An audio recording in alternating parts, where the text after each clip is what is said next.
Hello， 观众们，你们好，我是 DK。OK， 那今天是2020年的最后一天，明天就是新的一年了。那在这边也要非常感谢各位陪我走过风风雨雨的这一年。那今年的话，因为我的旧频道被封的关系，所以我现在整个就是重新再来的状态。那不过这个没有关系，我不会因为这一点小事就被打败的。OK， 我还是要继续做影片给各位。那也希望明年各位可以更加的支持我的频道，然后并且我们看看能不能在明年回到旧频道的订阅数，甚至超越旧频道，好不好？好，那我们今年最后一天呢，要用黑暗轨迹的12月份 Q&A 来帮大家做一个完结 ，OK？ 那 Q&A 之后呢，我会讲一下明年有几款独立的恐怖游戏值得各位去期待的，那我也会去做实况的，好不好 ？OK， 那我们就先来看一下这一次的黑暗轨迹12月份 Q&A 吧。那这次也要感谢 Jaco 来特地帮忙我把一些 Q&A 的一些内容做一些校正，那非常感谢。那我们这次的 Q&A 有分成手机版《怪物与凡人》第4章。护士、欢乐帮跟熊妈妈，基本来说就是所有的东西都有一些问题啊，那我们就来看一下吧。首先一开始我们要看到的是手机版，手机版的话，这一次有一个问题是，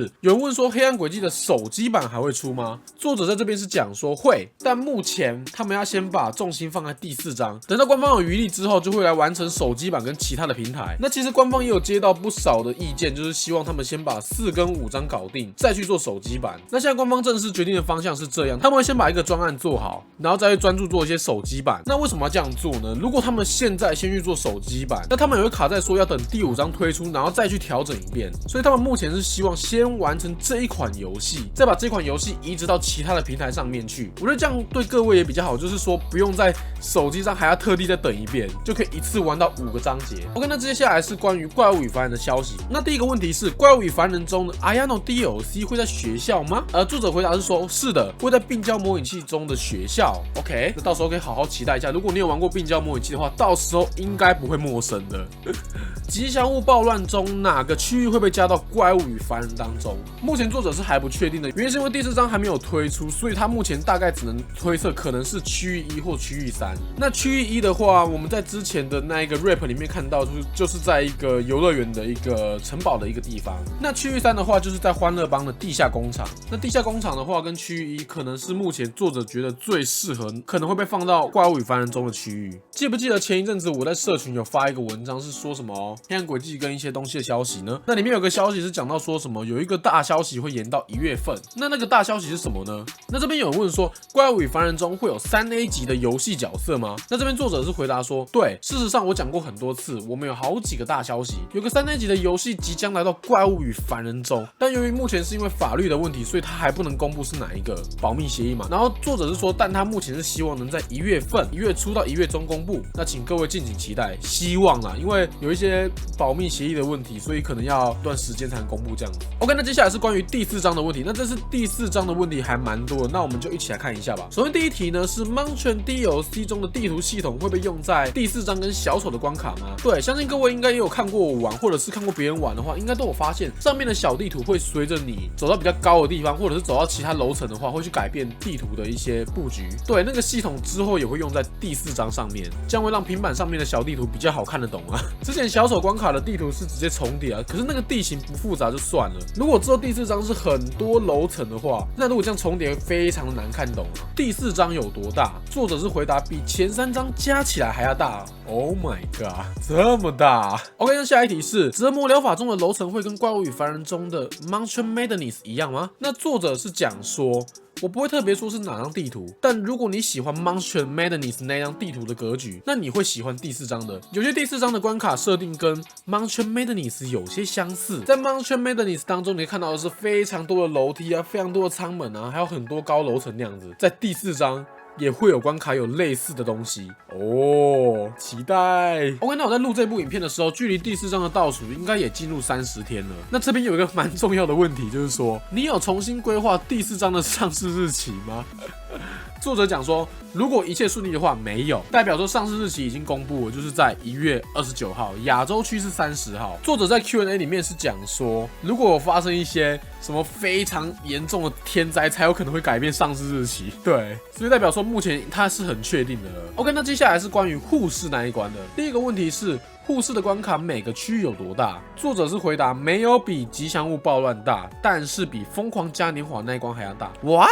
一个护士关而已，就比一个马戏团还要大。你有看那个马戏团的布局有多夸张？尤其在第2区域的时候，大到那个很不像话。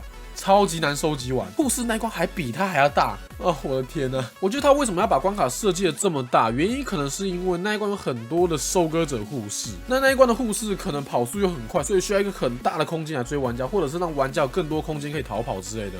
所以这也是我觉得为什么那一关会设计的很大的原因。再来下一个问题是，折磨疗法的区域中会有电梯或停尸间吗？那这边作者就有回答说没有停尸间，所以电梯应该是有的，就像一般的医院一样，应该会有一些电梯之类的。那说到电梯，记不记得有一首歌记不记得有一个 OST 叫做 Healing Hospitality， 就是这一首。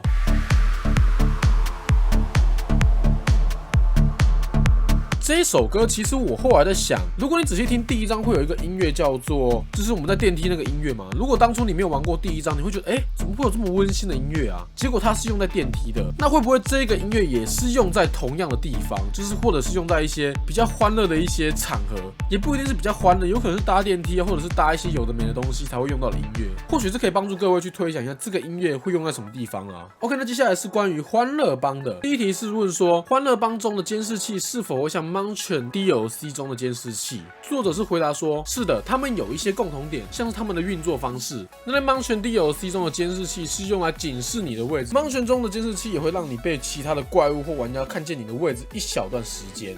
所以那个监视器不只是拿来就是那边发出那很吵的声音啊，它一部分也是让怪物可以知道说有玩家在那个地方。那在第4章中的监视器就是用来告诉欢乐帮玩家的位置，对，所以他们的功能其实有一点点类似，但可能到时候会有些不太一样啊。下一个问题是说，吉祥物暴乱中会有像是厕所的房间吗？那作者是回答说有房间，但不是厕所。下一题，欢乐帮区域3中的高温金属翼会把玩家杀掉吗？像是跌到高温金属翼中，还是那些只是工厂装饰？那这边作者是讲说两者都有一点，如果你掉到岩浆中你会死，那也是同时让场地会更有就是工厂真实感的那个场景的景物。欢乐帮的复制体会讲话吗？这边作者只有讲说会的，所有 Lucky 该会做的事他们都会做。Oh man， 这代表说他们的复制体也会开提速。好难啊。下一题。Joy Kill 有语音吗？有。吉祥物暴乱中哪个区域最大？作者说大概是区域1。下一题。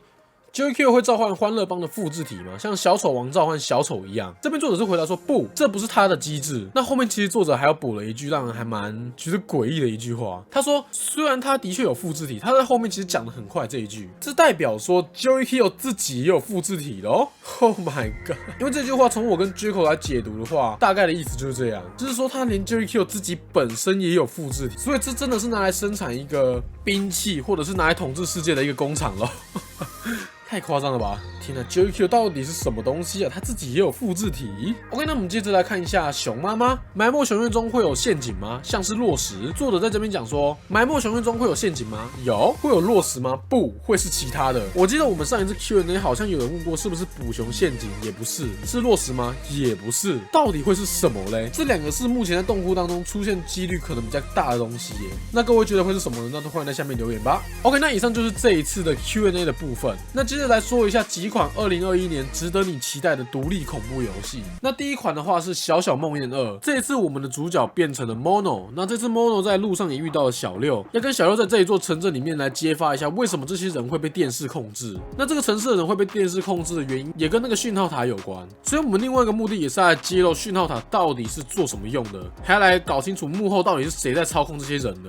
OK， 那再来下一款是班迪黑暗复苏。班迪黑暗复苏的话，在今年其实没有什么消息啊，官方只有放出大概2个预告。那原因是因为他们这一次就是打算一次来做5个章节，然后在2021年推出，所以今年我们没有什么看到班迪的原因也是这个样子。那这次的故事其实就是在讲说，我们扮演的 Andrew。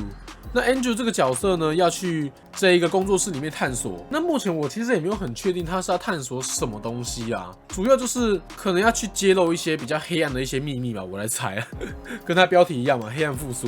OK， 那这里下一款是你好邻居2。那我们从 Alpha 版本来看的话，邻居失踪了，然后邻居的儿子要去找邻居，然后来到邻居最久以前住的家，然后发现这个地方已经非常的残破不堪了，然后里面还有一只乌鸦。究竟这个乌鸦到底是不是邻居呢？所以目前最有可能的状况是，邻居应该不是那一个乌鸦邻居，那个乌鸦邻居应该是另有其人，我在猜啦。再来下一个游戏叫做畸变2。畸变2如果我直接这样讲，你可能会不知道是哪一款。那如果我讲 Monster Monster Train 2，你应该就知道了。那这次 Monster Train 2的话，将会以一个多人游戏的方式来呈现。那游戏的玩法一样是4个人类对上1个怪物。那这次可以扮演的怪物很多，像 Monster Train 啊、Bahagra 啊，还有一堆什么有的没的都可以扮演。那我们就一起好好期待一下这个游戏吧。OK， 那再来下一个游戏叫做《鬼修女破碎的面具》。那这个游戏是由黑暗轨迹的官方跟鬼修女官方去合作的。那他们决定在 PC 版上面推出一个就是鬼修女的重制版。那这次鬼修女破碎的面具当中呢，一共游戏内会分成6个章节，但游戏是同时推出的，所以各位不用担心。那这次他把难度变得更高，然后变得更恐怖，新的谜题，新的一些什么结局之类的。再来下一个叫做 FNAF 安全漏洞。那这个游戏原本是预计在2020年推出的，那后来由于因为游戏越做越大的关系，所以延到了2021年初。那我目前自己的推估应该是1月份到2月份那一边。那这次的游戏的话，内容还令人蛮期待的原因是因为这一次的话，我们应该会有双主角的问题，一个是一个守卫，然后另外一个好像是一个小孩叫 Gregory。那其实你可以从一些商品来看的话 ，Gregory 他是可以躲在机械人偶的体内，代表说这一次我们也有机会可以操控机械人偶来帮助 Gregory 避免 Vanny 的攻击。他应该也会是第一款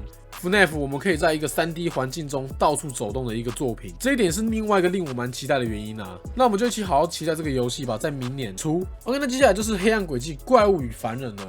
那这个游戏的话，就是一个可以让玩家玩到黑暗轨迹的内容，但是是一个多人游戏的部分。那游戏目前还在积极的跟各个不同的恐怖游戏做一些合作。那目前已经推出了 Monster DLC， 那之后他们还会跟更多不同的恐怖游戏合作，让玩家可以体验到不同的一些东西。然后他们预计也会在2021年的时候推出另外一个新的模式，但他们目前还在规划当中。OK， 那接下来最后一个就是黑暗轨迹的第4章。那今天这部影片推出的时候，距离黑暗轨迹第4章的倒数大概剩下30天左右。那我们就一起好好期待第4章吧。